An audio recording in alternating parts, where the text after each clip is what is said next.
Explorons toutes les facettes de cette initiative et pour nous donner plus d'éclaircissements, nous avons le plaisir d'avoir en ligne M. Ahmed El-Lessi Nassif qui est expert en économie. M. Ahmed El-Lessi Nassif, bonsoir et bienvenue avec nous. Bonsoir à vous, madame. Monsieur Nassif, une telle initiative, que ce soit celle concernant la deuxième phase du réaménagement des villages égyptiens ou vie décente, la deuxième phase de vie décente, ou que ce soit les bidonvilles, ceci nécessite un budget énorme et des chiffres effrayants. À votre avis, quels sont les points forts de l'économie égyptienne susceptibles de soutenir ce projet prometteur de l'État ? Si vous me permettez, je pense que c'est un peu plus grand que une question du budget. Parce que vraiment, ce qu'on est en train de faire maintenant, et j'ai bien entendu le discours du président il y a 2 ou 3 jours, c'est pas une question d'urbanisme ou de la planification du village égyptien. Tout d'abord, on doit savoir, pour ceux qui ne savent pas ça, que la partie rurale de l'Égypte, ça fait presque la moitié du pays. Donc, et malheureusement, historiquement, pour les 40 ans passés, au temps du président Sadat et au temps du président Moubarak, il y avait très peu, si jamais quelque chose, d'efforts d'organiser et mettre à niveau la moitié du pays. La concentration, malheureusement, pour 40 ans, était seulement sur les centres urbains et plutôt sur le Caire et peut-être un peu Alexandrie. Qu'est-ce que ça a causé chez nous? La première chose, ça a causé une détérioration énorme dans tous les services basiques dans la moitié du pays. Ça, c'est la première chose. Deuxièmement, ça fait une pression énorme sur les autres centres urbains avec la migration interne entre ceux qui venaient chercher du travail, du paysage, au centre, surtout au Caire et un peu en Alexandrie aussi. Troisièmement, on a eu des problèmes de santé, d'éducation énormes.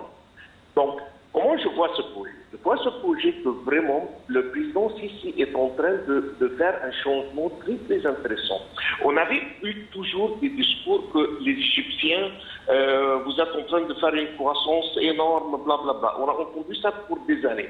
Mais en même temps, on regardait toujours la Chine qui 14 fois la taille de l'Égypte et elle était en train de prendre la première place mondiale comme économie. Qu'est-ce qui se passe?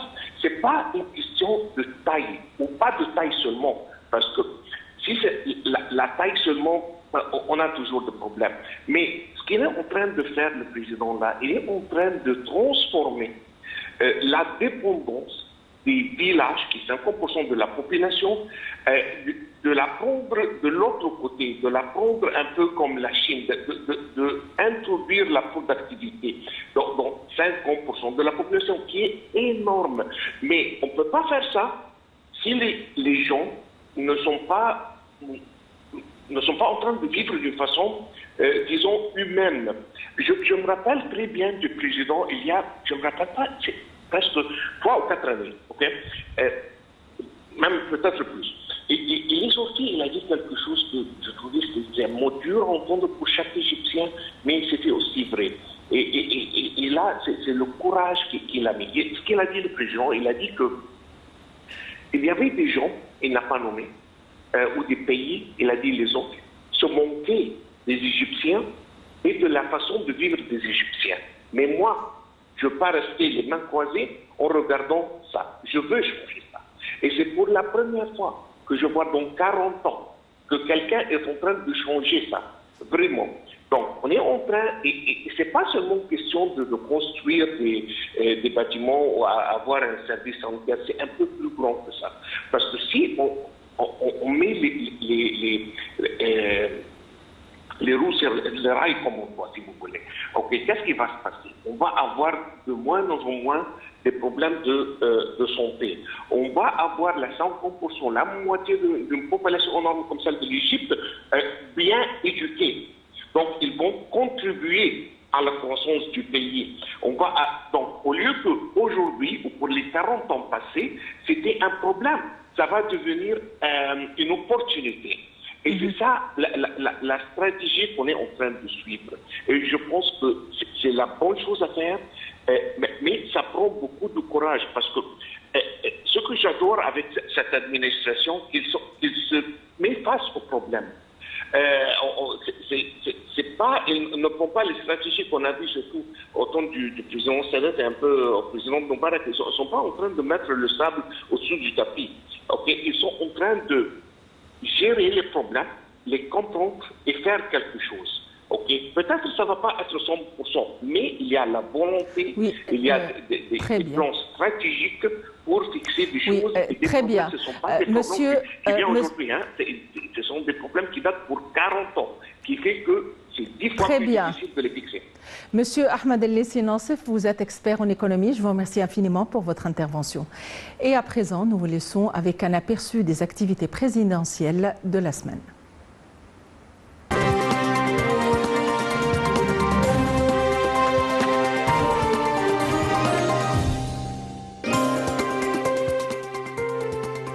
Le président Abdel Fattah el-Sisi suit la situation relative aux réserves stratégiques de produits de base et les efforts du gouvernement pour les fournir aux citoyens au niveau de la République.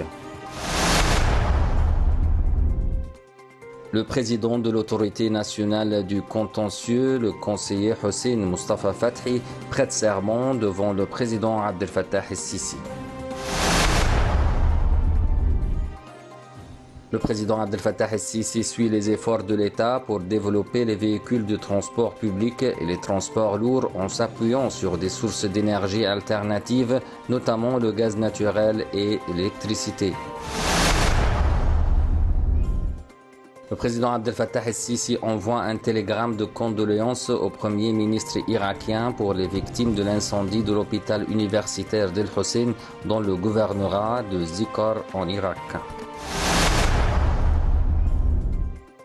Le président Abdel Fattah el-Sisi reçoit une délégation de jeunes grecs et chypriotes d'origine égyptienne dans le cadre du volet jeunesse de l'initiative présidentielle Retour aux sources. Le président Abdel Fattah el-Sisi reçoit Saad el-Hariri en charge de diriger le gouvernement libanais, et ce en présence du ministre des Affaires étrangères Sameh Choukri et du chef des renseignements généraux, le général Abbas Kamel. Le président Abdel Fattah el-Sisi s'entretient avec M. John Christman, le PDG de la société américaine Apache, spécialisée dans le domaine de la recherche et de l'exploration pétrolière. Le président Abdel Fattah el-Sisi s'entretient avec le président de l'Assemblée nationale du Koweït, M. Marzouk El-Ghanim, en présence du président du Parlement, Dr Hanfi Ghibeli, et de l'ambassadeur de l'État du Koweït au Caire, Mohamed Eddouich. Le président Abdel Fattah el-Sisi s'entretient avec un groupe d'hommes d'affaires égyptiens participant à l'initiative Vie décente en présence du Premier ministre Dr Mustafa Madbouli et du chef des renseignements généraux, le général Abbas Kamel. Le président Abdel Fattah el-Sisi assiste à la signature du document lançant le projet égyptien de développement rural Vie décente. Le président Abdel Fattah el-Sisi lance le projet égyptien de développement rural Une vie décente. Le président Abdel Fattah el-Sisi prononce un discours lors de la célébration consacrée au lancement du projet égyptien de développement rural Une vie décente. Le président Abdel Fattah el-Sisi inspecte les projets routiers de la côte nord. Le président Abdel Fattah el-Sisi confirme que l'atteinte à la sécurité nationale de l'Égypte est une ligne rouge.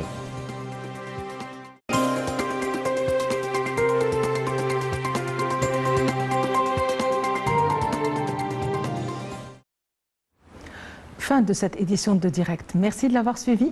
À la prochaine.